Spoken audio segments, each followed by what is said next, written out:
अस्सलामुअलैकुम वरहमतुल्लाहि वबरकातुहू। कैसे हैं आप सब बेटा? 5 क्लास। उम्मीद करती हूँ आप सब खैरियत से होंगे।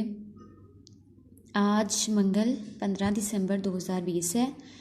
आज हमने अपना ऑनलाइन सिलेबस एक दफ़ा एक नज़र दोहराना है कि हमने क्या क्या काम ऑनलाइन क्लासेस में किया है। ठीक है, तो ये हमारा ऑनलाइन का सिलेबस है जो हमने काम कर लिया हुआ है ऑनलाइन क्लासेस में। ठीक है, सबसे पहले हमने सबक नंबर 11 हमारा प्यारा पाकिस्तान रीडिंग बुक वर्क, इमला प्लस एराब साजी, अल्फाज मायनी, जुमला साजी, ये सारा कुछ हमने ये नोटबुक वर्क और इसका बुक वर्क हमने सारा कंप्लीट कर लिया है। इसके बाद हमने इसम मारफा और इसम सिफ्त मौसूफ भी इसमें ऑनलाइन क्लासेस में ही कर लिया था काम।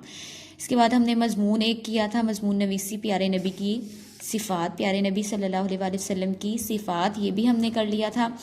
सबक नंबर 6 हमने किया है ए कायदे आज़म, नज़्म हमने किया है, इसकी रीडिंग और इसका बुक वर्क किया था हमने। सबक नंबर 9 शहद की मक्खी, ठीक है, ये हमने रीडिंग बुक वर्क इमला प्लस एराब साजी किए थे।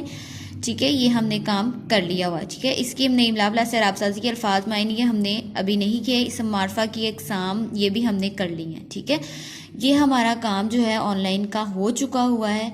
ठीक है, ये और जो काम अभी रहता भी है वो भी आपको पता है, आपने काम नोटबुक पे आपका कंप्लीट है, लेकिन ये सिर्फ वो काम है जो हमने ऑनलाइन क्लासेस में किया है। ठीक है, और आपको वर्कशीट जो है वो स्कूल से मिल रही है, आप स्कूल से वर्कशीट वसूल कर लें अपनी, और उसमें आपकी उर्दू की भी वर्कशीट है, आप उर्दू की वर्कशीट हल करें। इसमें आपको किसी भी तरह की परेशानी है तो आप पूछ सकते हैं। अस्सलामु अलैकुम वरहमतुल्लाहि वबरकातुहू।